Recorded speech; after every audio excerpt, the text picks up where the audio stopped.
પામે.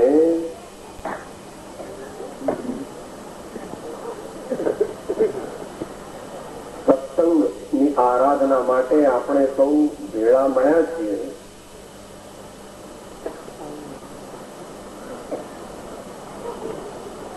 આપણા આત્માને શાંતિ મળે, આપણું કલ્યાણ થાય.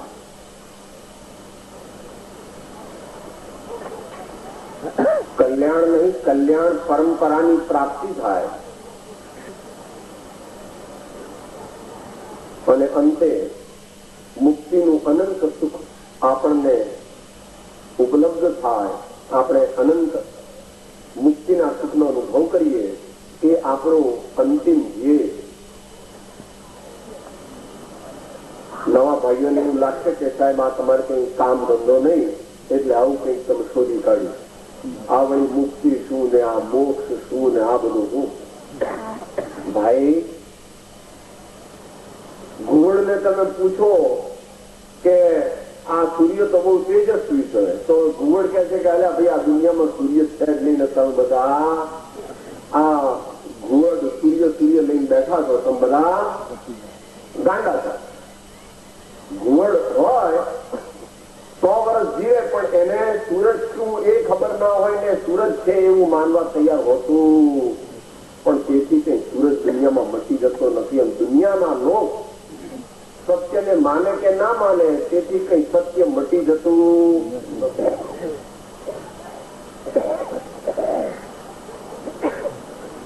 એ વાત આપણે બપોરે સત્સંગમાં પ્રારંભ કરી હતી. જ્ઞાની ભગવંતોએ સત્સંગનું મહાત્મ્ય કહ્યું છે તે આપણે વિચાર્યું હતું. અને સત્સંગ કરવા જઈએ ત્યારે કેવી રીતે જવું તે માટે પણ આપણે બપોરે વિચાર્યું હતું. બૂટ અને ચંપલ ને બહાર મૂકીને આવ્યા હતા સત્સંગના હોલમાં, સત્સંગના મંડપમાં. એવી રીતે 4 વસ્તુ આપણે બહાર મૂકીને સત્સંગ કરવો જોઈએ. પહેલી વાત હતી મિથ્યા આગ્રહ, એટલે પોતાનો બાંધી રાખેલો ખોટો હઠાગ્રહ. બીજું સ્વચ્છંદ એટલે મનમાની કરવી છે. ત્રીજું પ્રમાદ એટલે આળસ અને ધર્મ કાર્યમાં અનાદર બુદ્ધિ, એટલે કે ધર્મ પ્રત્યે અરુચિ. અને ચોથું વિષય લોલુપતા, એટલે બેસવું સત્સંગમાં અને વિચાર બીજા કરવા, સાંસારિક સુખના અથવા સાંસારિક બીજા કામના વિચાર કરવા. એ 4 વસ્તુ છોડીને આપણે જયારે સત્સંગ કરીએ છીએ ત્યારે આપણા પુરુષાર્થના પ્રમાણમાં અવશ્ય કલ્યાણ થાય છે. એવી જ્ઞાની ભગવંતોની ગેરંટી. તમે એને વોરંટી કહો છો. નવી ગાડી લાવે તો વોરંટી આવે છે ને ભાઈ. રેફ્રિજરેટર લાવે તો વોરંટી કાર્ડ આવે ને. અમુક 1 મહિનો 2 મહિના કે 12 મહિના સુધી કઈ પણ એમાં જો ખોટવાય તો કંપની પોતાના જોખમે અને ખર્ચે તમને પાછું એ બધું સમૂહ કરી. આ ભગવાન તો એમને ગેરંટી આપે છે કાયમ.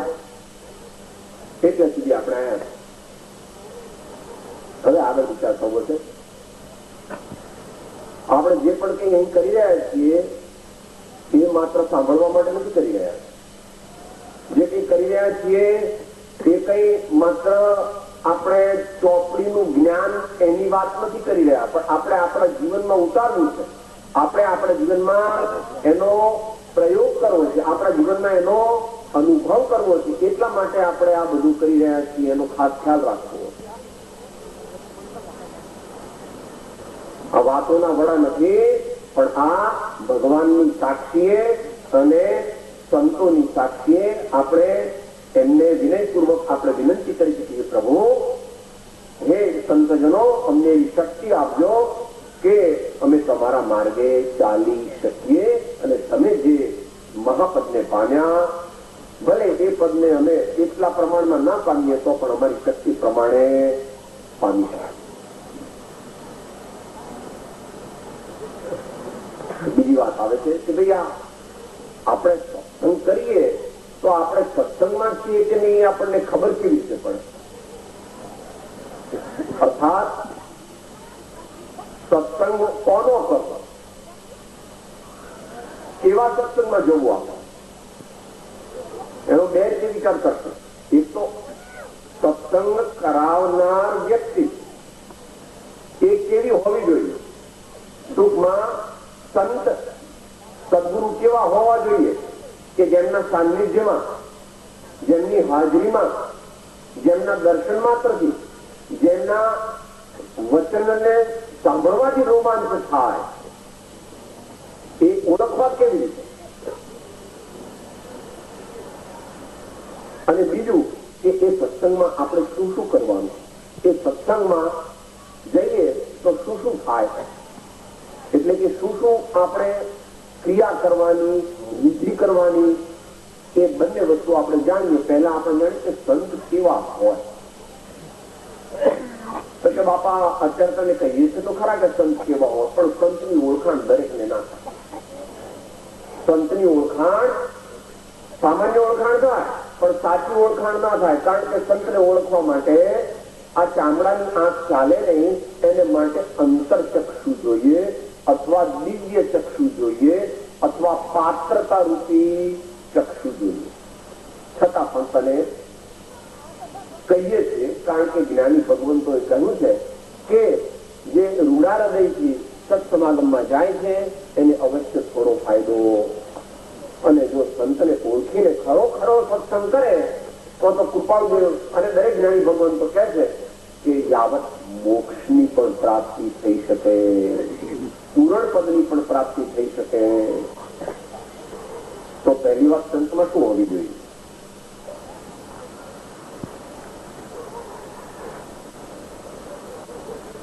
એનું આખું જીવન આત્માને આગળ રાખીને વર્તન વાળું હોવું. એનું આખું જીવન આત્માને આગળ રાખીને વર્તન વાળું હોવું જોઈએ. આમાં અમને કઈ સમજણ પડી નહીં. એટલે કે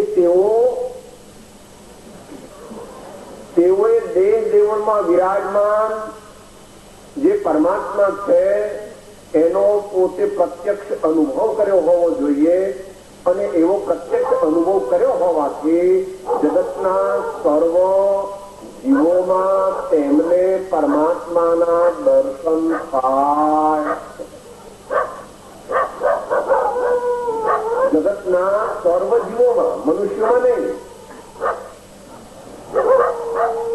એકનાથની કોઈની વાત યાદ આવે છે. જમવા બેઠા હતા અને એકનાથની વાત એ પણ આવે છે કે એ કાશીની યાત્રા કરીને ગંગાનું પાણી લઈને પાછા આવતા ત્યારે રસ્તામાં પેલું ગધેડું બપોર બહુ તરસ્યું હતું, ત્યારે એ બધા તો આગળ ચાલ્યા, પેલા ગધેડાને બહુ બિચારું એ તરસ્યું તરફડતું હતું, પણ એને તો પોતાનું જે ગંગાજળનો પેલો ઘડો હતો એનાથી એ ગધેડાની તરફ છુપાય.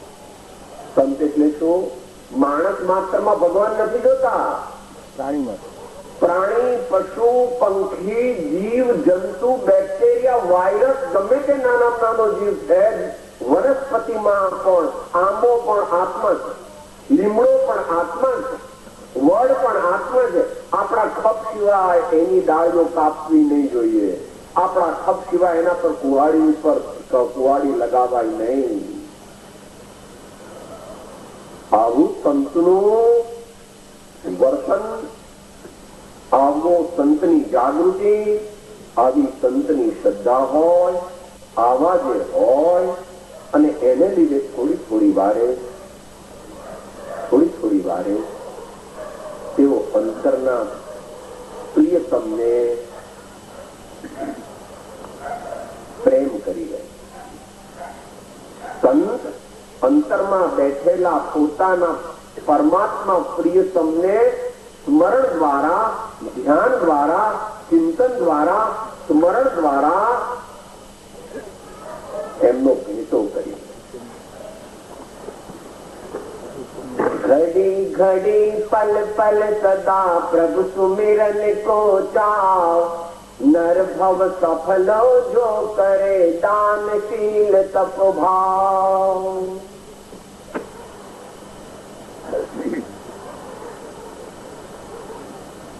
પ્રેમન વાણી ઉપજે પ્રેમન હાટ વિકાય, રાજા પર જાજે રૂચે શીશ દે લે જાય. 254 માં કૃપાળદેવનું વર્ણન કર્યું છે કે ક્ષણે ક્ષણે અનન્ય પ્રેમથી મોક્ષ માર્ગમાં પ્રવર્તવું તેને તીવ્ર મુમુક્ષુતા કહીએ. કેવી રીતે ઓળખાય છે? સંત હોય એની શિંગડા હોય, સંત હોય એને પૂછડું હોય, સંત હોય તે મોટી જટા રાખે તો સંત કહેવાય, કે અમુક જાતના કપડા પહેરે તો સંત. ભાઈ એ તો સંતનું બાહ્ય સ્વરૂપ છે, એ કઈ સંતનું ખાતું સ્વરૂપ નથી. એ તો હોય વા ન પણ હોય, પરંતુ એમનો મહેલો જાગી ગયો હોય અને એવા અંતરના પ્રિયતમ સાથે પ્રેમ થઈ ગયો હોવાથી એનું બીજું પરિણામ એ છે કે દુનિયાની કોઈ વસ્તુમાં એમને આસક્તિ થઈ જતી. એક પરમાત્મા એવો છે કે જો એની સાથે પ્રેમ થઈ જાય તો બીજા બધા શોધો કે સાહેબ તમને તમારા બાપા કેટલા ગમે, ઠીક. તમારી બા કેટલી ગમે, ઠીક. તમારા દીકરા કેટલા ગમે, ઠીક. સાહેબ આ નવો બંગલો તમને કેવો ગમે, ઠીક. આ નવી મોટર કે ઠીક. કે સાહેબ તમારી તબિયત કેમ છે, ઠીક. સાહેબ તમે ગોળા લાગો છો, આ બધું ઠીક ઠીક કહો, તમને કોઈ ગમતું જ નહીં તો તમે જીવો છો કેવી રીતે? એમ કે મીરાબાઈ એને જવાબ આપે, મુખડું મેં જોયું તારું સર્વ જગ થયું ખારું, મુખડું મેં જોયું તારું સર્વ જગ થયું ખારું, ને મન મારું રહ્યું ન્યારું રે, મોહન પ્યારા મુખડાની માયા લાગી રે. આ તો મીરાબાઈ તો હું દ્રષ્ટાંત આપું તો દરેક સંતો એવું છે. આનંદજી મહારાજ થઈ જાય છે આજથી 350 વર્ષ પહેલા. આપણે સાઉથ રાજસ્થાન ને ઉત્તર આપણે પાટણ બાજુ વધારે વિકસતા. એમણે 15 ભગવાનના સ્થાનમાં કીધું, ધર્મ જીનેશ્વર ગાઉ રંગ શું ભંગમ પડશું પ્રિય જીનેશ્વર, બીજો મન મંદિર આણો નહીં અમ કુળવટરી જીનેશ્વર, બીજો મન મંદિર આણો નહીં અમ કુળવટરી જીનેશ્વર. આપણે સમયની મર્યાદા છે એટલે દરેક વસ્તુનું વિગત કરી જોતા શું કે છે. આ કે હું મારી વાત નથી કહેતો, શું કે છે એ અમુક કુળવટ જીનેશ્વર. મારા જેવા ગાંડા જે આ દુનિયામાં સંતો થયા અને જેમને પરમાત્મા સાથે પ્રેમ થઈ ગયો એમને દુનિયા સાથે શોધો, દુનિયા સાથે શોધો.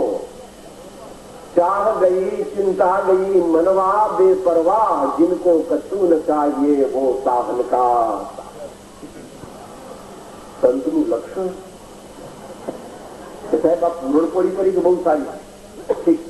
સાહેબ બાજણ રોટલો છે પણ ઘી નથી, ઠીક. સહજ મિલા તો दूध बराबर, मांग लिया तो पानी, छीन लिया तो खून बराबर, गोरख बोल्या वाणी. એટલે ત્રીજું લક્ષણ આવે છે નિસ્વાર્થતા અને નિસ્પૃહતા. નિસ્વાર્થતા અને નિસ્પૃહતા.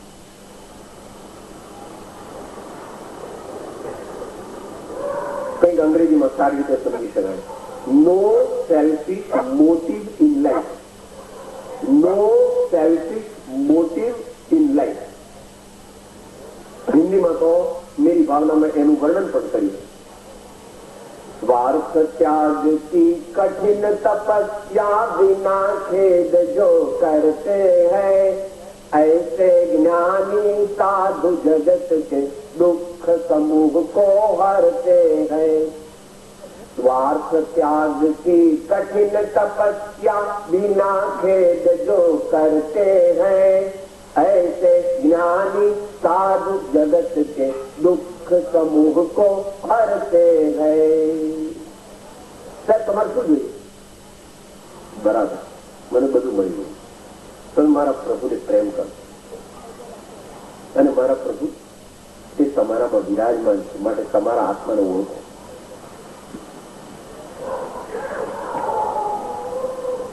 આપણે કોનો સત્સંગ કરવો? આપણે સત્સંગમાં બેઠા છીએ કે અમસ્તી સામાન્ય ગર્ભ સભામાં બેઠા છીએ? વિચારણા માંગીએ.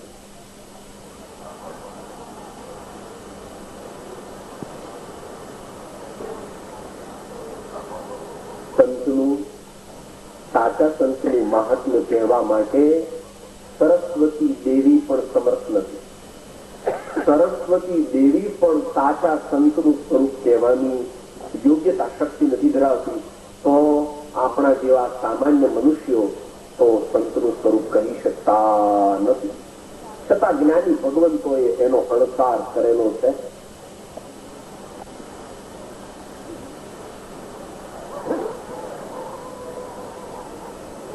બોલ્યો આ જ્યાં બેઠા છીએ આપણે, એટલે કે આ સાબરકાંઠા જિલ્લો એ ગુજરાતમાં આવ્યો છે. ગુજરાતના આદિ કરી નરસિંહ મહેતાએ એકદમ નાની લીટીમાં વર્ણન કરી. એક એક લીટી બોલીશું.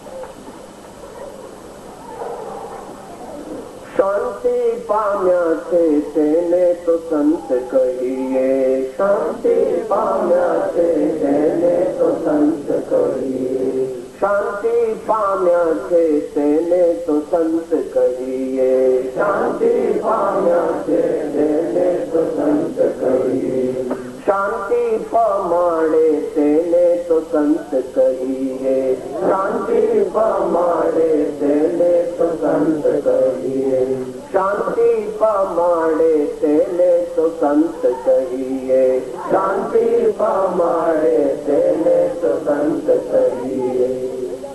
તેના દાસ ના તો દાસ થઈને રહીએ, તેના દાસ ના તો દાસ થઈને રહીએ,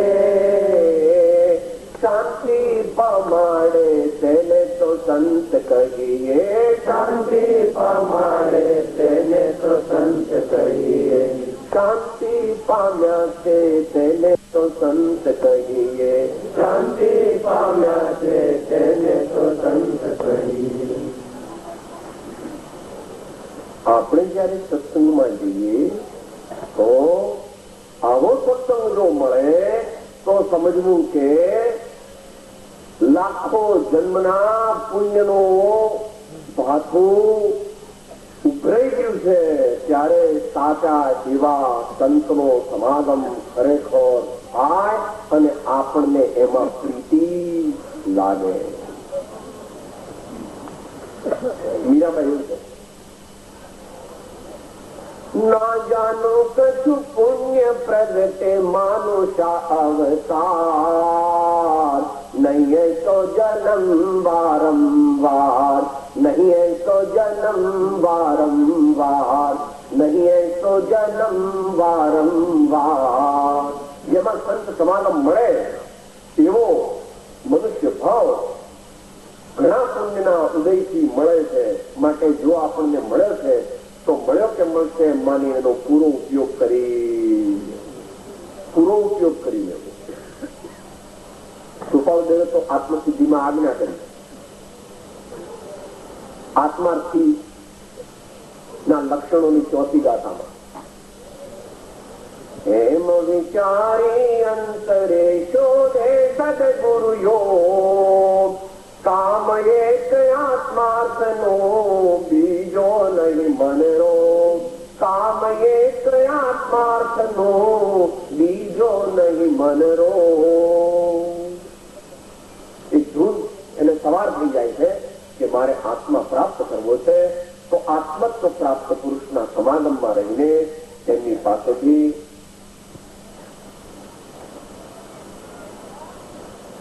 ગુપ્ત રહસ્યો જાણવા, ગુપ્ત રહસ્યો પ્રાપ્ત કરી અને તે ગુપ્ત ચમત્કાર, ચિત્ત ચમત્કાર, ચૈતન્ય ચમત્કાર દેહમાં બેઠેલો ચૈતન્ય હીરો તેને મારે ઓળખવો, એમ વિવેકી મનુષ્યનો નિર્ણય હોય, એમ વિવેકી મનુષ્યનો સંકલ્પ હોય. આટલી વાત આપણે ટૂંકમાં કરી. સંતના ગુણોનું વર્ણન કોઈ કરી શકતું નથી, પણ મુખ્ય મુખ્ય જે ગુણો દ્વારા સામાન્ય મુમુક્ષુ ઓળખવાનો પ્રયત્ન કરી શકે અને ઉત્તમ મુમુક્ષુ હોય તો તે સંતને બરાબર ઓળખી શકે. માટે આવો સંત સમાગમ જો મળે તો શ્રેષ્ઠ એવો સંત સમાગમ આપણે પ્રાપ્ત કરવો. હવે જે બીજી વાત હતી એ સાહેબ, આપણે સત્સંગમાં જઈએ તો ત્યાં શું થતું હોય? તમે કોઈ જગ્યાએ જાઓ, ભાઈ દુકાનમાં જાઓ તો શું હોય? આ ગ્રાહકો હોય એને કોઈ ચા પાણી પાય, કોઈ સેન્ટા પાય, કોઈ કાપડની દુકાન હોય તો કપડું ફાડે ને પેકિંગ કરે, કોઈ બિલ બનાવતું હોય, કોઈ તમે ફેક્ટરીમાં જાઓ તો જે માલ બનતો હોય તેવો, તમે ખેતરમાં જાઓ તો કોઈ વળી ખેડતું હોય, કોઈ વળી વાવતું હોય, કોઈ વળી પાક લણતું હોય. એવી રીતે આપણે સત્સંગમાં જઈએ તો સત્સંગમાં થાય શું થાય? આ સત્સંગમાં બધો લોકો શું કરે? આપણને ખબર કેવી રીતે પડે કે ત્યાં શું કરવાનું? એનું અહીંયા કૃપાઉદય શ્રીમદ રાજચંદ્રજીએ મોક્ષ માળાના 24મા પાઠમાં વર્ણન કર્યું છે. એ માત્ર અતિશય ટૂંકમાં વાંચું છું.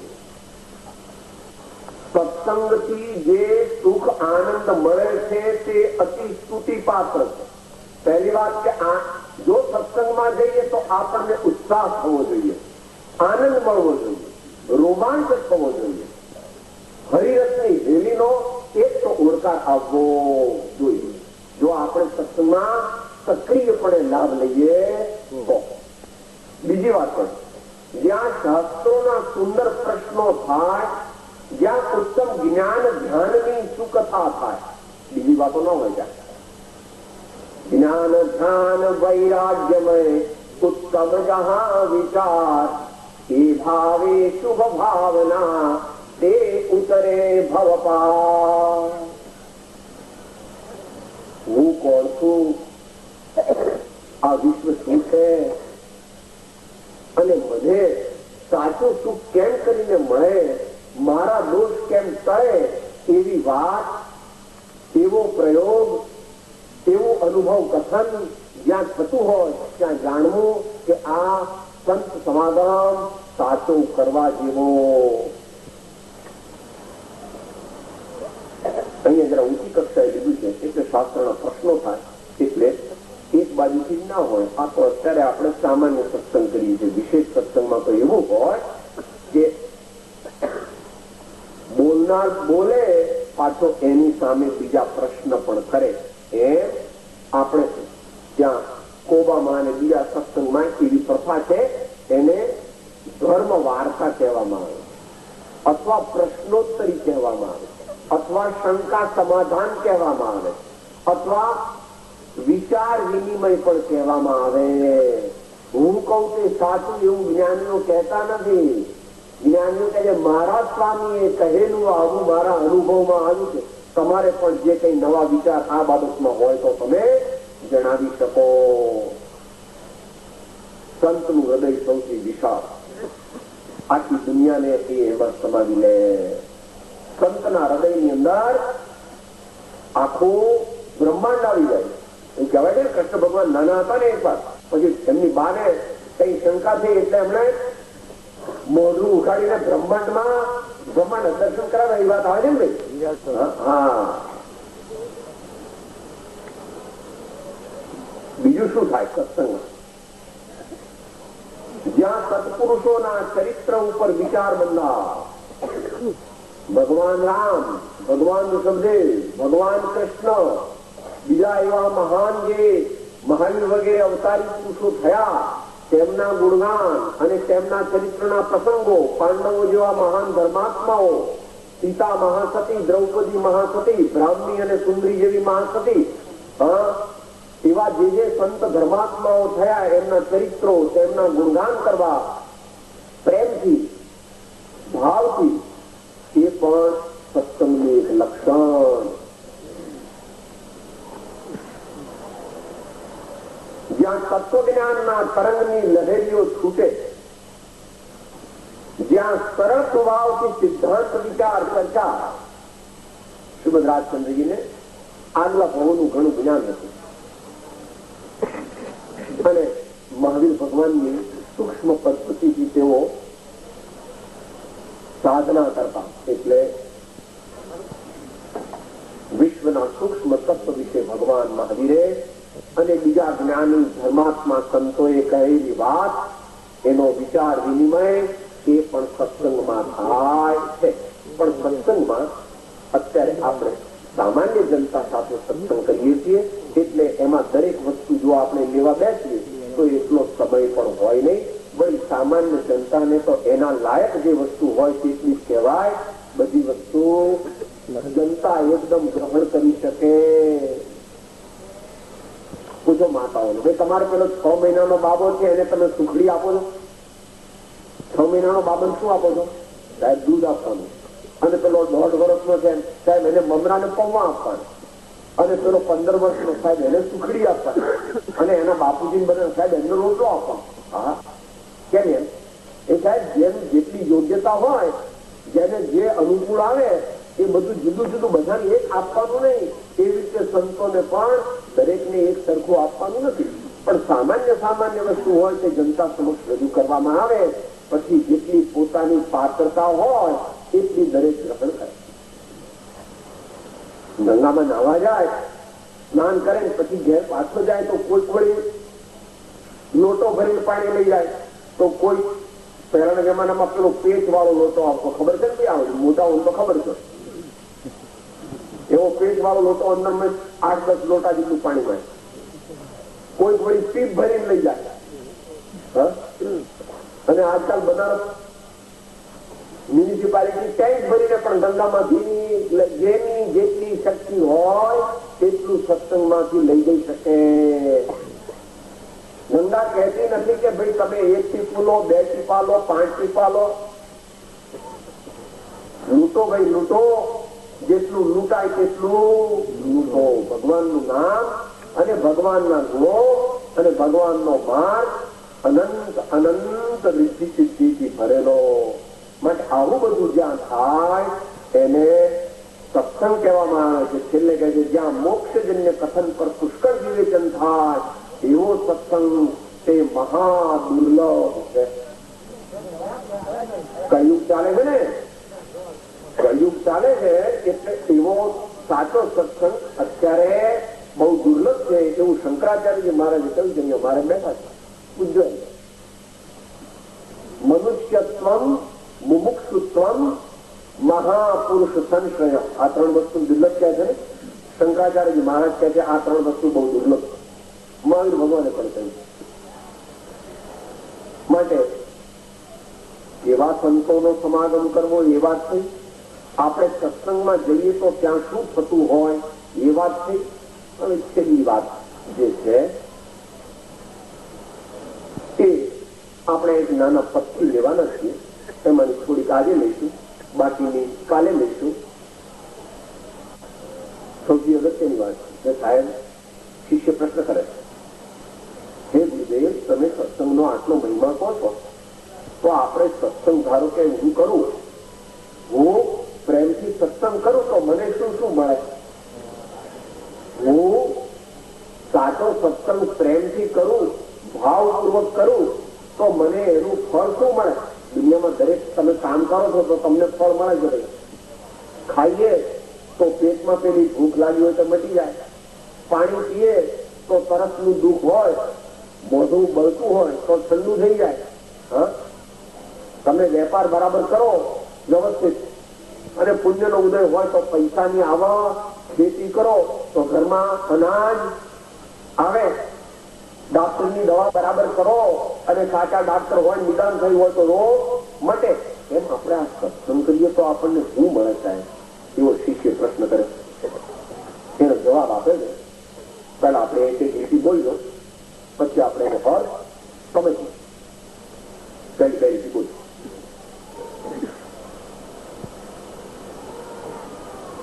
સંત પરમ હિતકારે જગત માં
પરમહિતકારે જગતમયે સંત પરમહિતકારે જગતમયે. હિતકારી નથી ના પરમ હિતકારી. એમાં શું છે? હિતકારી ને પરમ હિતકારી. હિતકારી અને પરમ હિતકારી.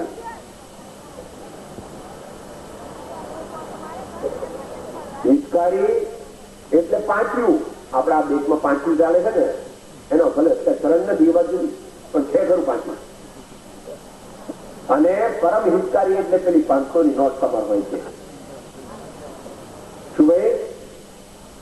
હિતકારી એટલે પેલું પાંચયું હોય ને, પાંચયું એટલે શું કહેવાય? 5 પૈસાનો સિક્કો. 5 પૈસાનો સિક્કો. અને પરમ હિતકારી એટલે પેલી 500 ની નોટ નીકળી છે ને ભાઈ, પછી એની આગળ નીકળી ખબર નથી.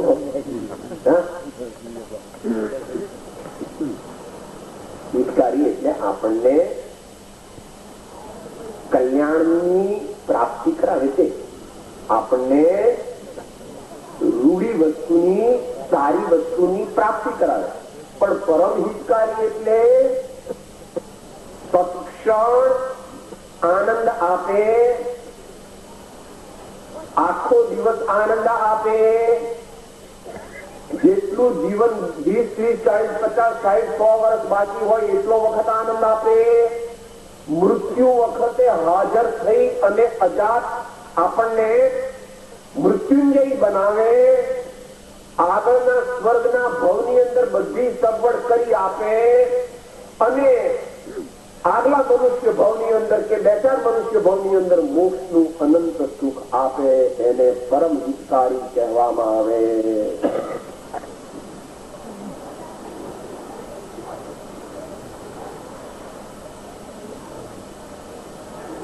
Peace and bliss immediately.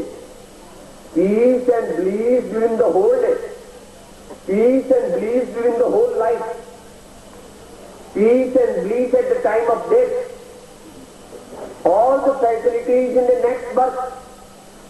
And infinite bliss of salvation. Infinite bliss of salvation. કૃપાઉદેવનું વર્ણન કરે છે અપૂર્વ અવસરમાં.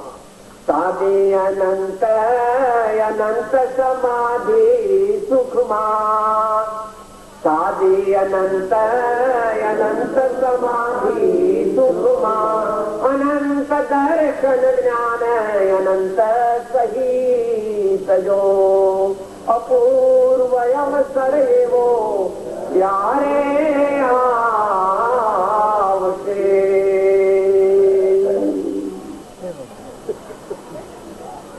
પ્રભુ આજીવે સાચને જાણ્યું નથી, આજીવે સાચને માન્યું નથી. એટલે એને પૈસા ગમે, બંગલા ગમે, મોટર ગમે, દીકરા ગમે, આ બધું ગમે. સામાન્યપણે એનો સંબંધ હોય એનો વાંધો નહીં. અને સામાન્યપણે ગમે એટલે પ્રેમ હોય તો વાંધો નહીં. પણ ઓહો હોય તો ડૂબી જાય. અને એનો માલિક થવા જાય તો દુનિયાનો દેવાદાર થઈ જાય. આ દુનિયામાં કોઈ વસ્તુના આપણે માલિક નથી. આ દુનિયામાં આપણે કોઈ વસ્તુના ખરેખર માલિક કહેવાઈએ ખરા. કોઈ ત્યાં મોટું પણ કે માલિક, આગળ બંગલો કોનો, એ તો કહેવા માટે ઠીક છે. એ સામાજિક વ્યવસ્થા, એ એક જાતની સોશિયો ઇકોનોમિક એરેન્જમેન્ટ. પરંતુ એ હાથ નથી. એટલે નીચે રીતે દાખલો લો. શહેરમાં તમે જતા હો અને કોઈ ઉંમરલાયક કાકા હોય, જરા એમને આંખો ઓછું દેખાતું હોય, જરા આમ રૂચતા હોય અને લાકડી લઈને ચાલતા હોય, એમને સામી બાજુ જવું હોય તો તમે કાકા લાવો તમારે સામે જવું છે ને, ચલો તમને મૂકી જવું.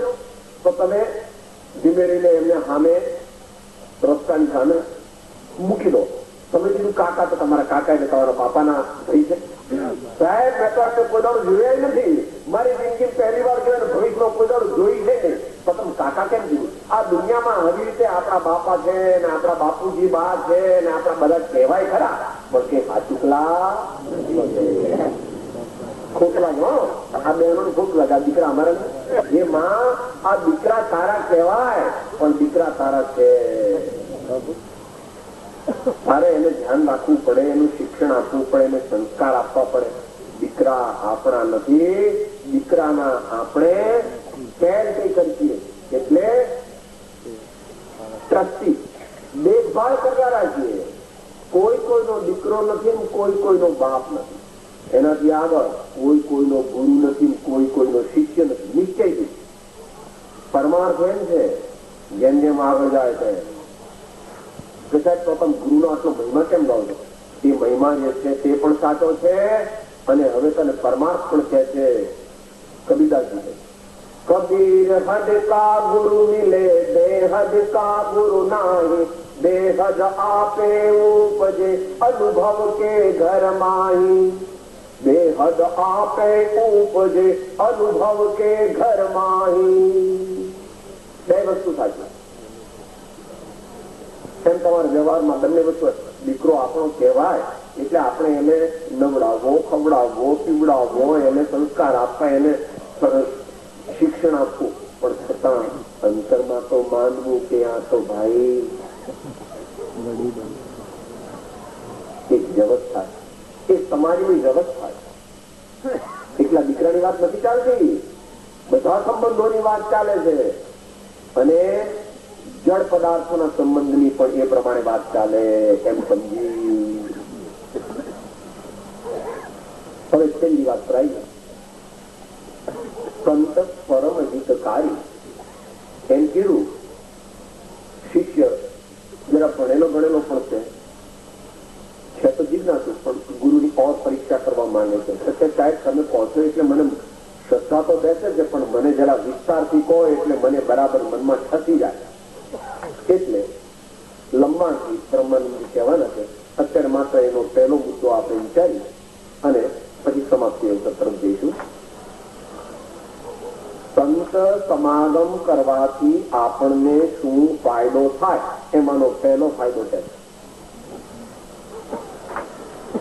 પ્રભુપદ પ્રગટ કરાવત પ્રીતિ, પ્રભુપદ પ્રગટ કરાવત પ્રીતિ, પ્રભુપદ પ્રગટ કરાવત પ્રીતિ, પ્રભુપદ પ્રગટ કરાવત પ્રીતિ, ભરમ મિટાવત ભાર જગત માહી, સંત પરમ હિતકારી, જગત માહી સંત પરમ હિતકારી.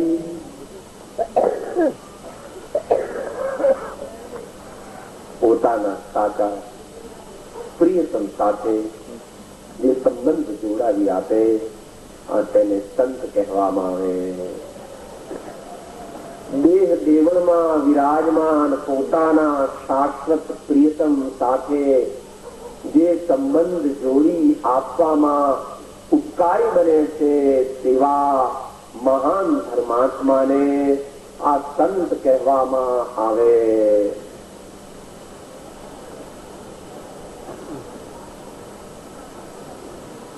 મહાન કબીરદાસજીએ એ વાત સ્પષ્ટ રીતે રજૂ કરી છે. આત્માન પરમાત્મા અલગ રહે બહુકાલ, આત્માન પરમાત્મા અલગ રહે બહુકાલ, સુંદર બેલા કરે દિયા ગદ ગુરુ મિલા દલાલ, સુંદર બેલા કરે દિયા ગદ ગુરુ મિલા દલાલ, પ્રભુ પદ પ્રગટ કરાવત પ્રીતિ.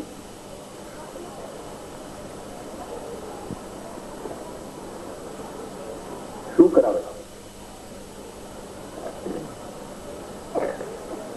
રામજી બાપા કહેતા આત્માને આગળ રાખીને વર્તો. શું કહેતા?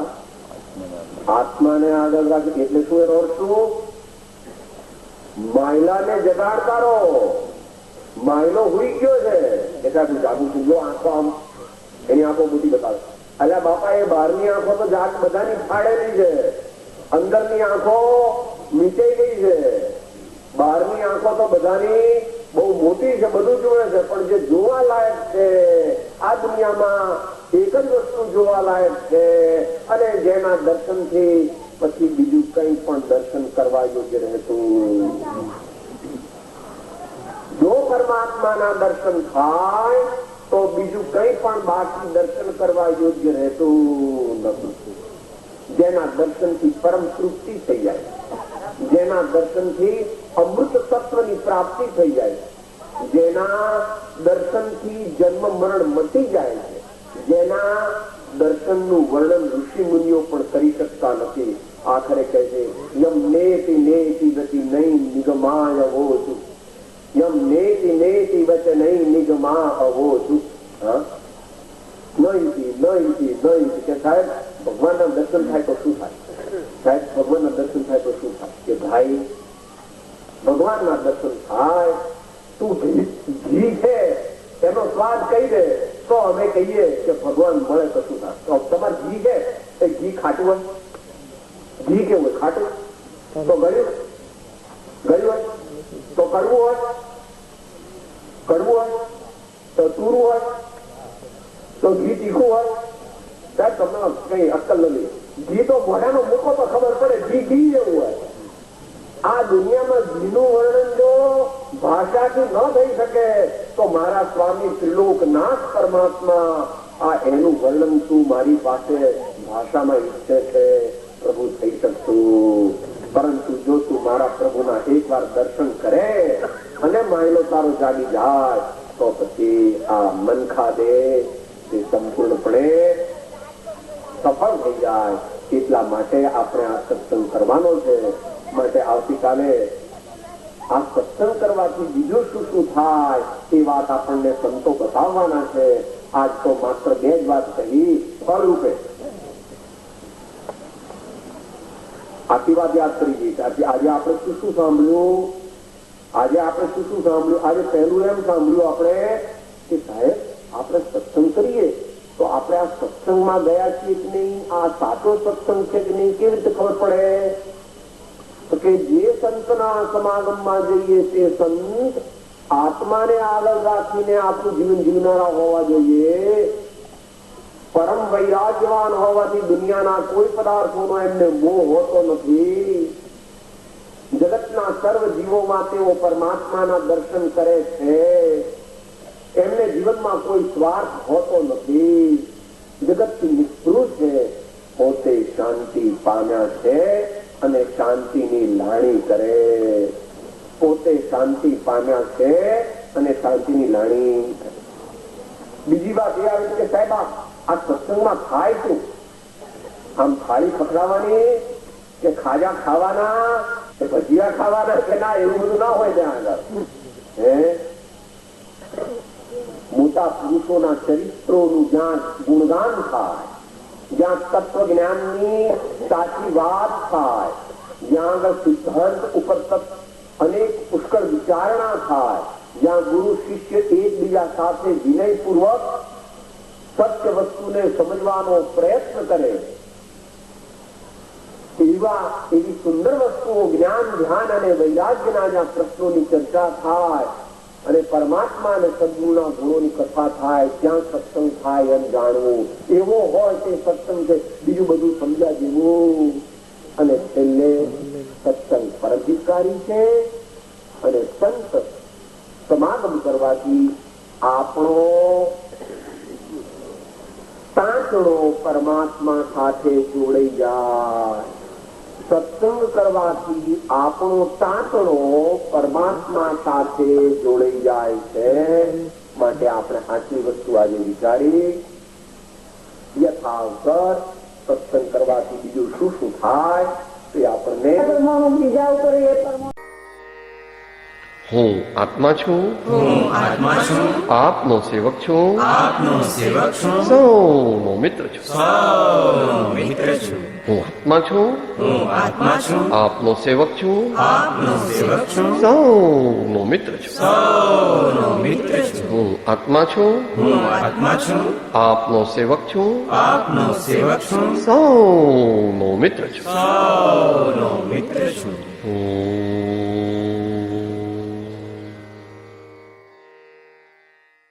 જય સદગુરુ વંદન.